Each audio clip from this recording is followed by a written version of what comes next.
The problem பாருங்க. The mean of A, B, C, D and E is 28.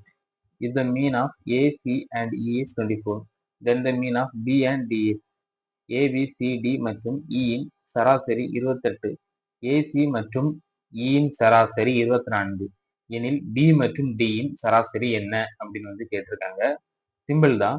இந்த ABCDE இது பார்த்தீங்கன்னா ஒரு 5 டேர்ம் இருக்கு. இதோட ஆவரேஜ் 28 அப்படின்னா மொத்த மார்க்ஸ் 28 into 5 மல்டிப்ளை பண்ணா கிடைக்குமா? ஸோ 28 into 5 140 வரும்.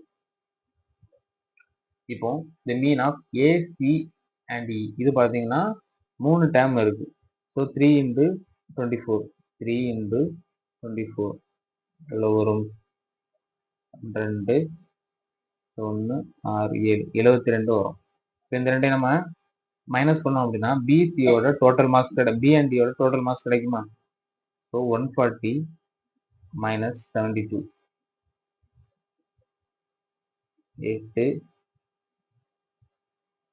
68 இது பார்த்தீங்கன்னா பிஎன்டியோட டோட்டல் மார்க்ஸ். இப்போ பிஎன்டி 2 டேர்ம் இருக்கு. ஸோ இதோட ஆவரேஜ் மீன் கண்டுபிடிக்கணும் அப்படின்னா 68/2 34. ஆன்சர் பார்த்தீங்கன்னா 34 ஆப்ஷன் டில இருக்குது. சிம்பிள்.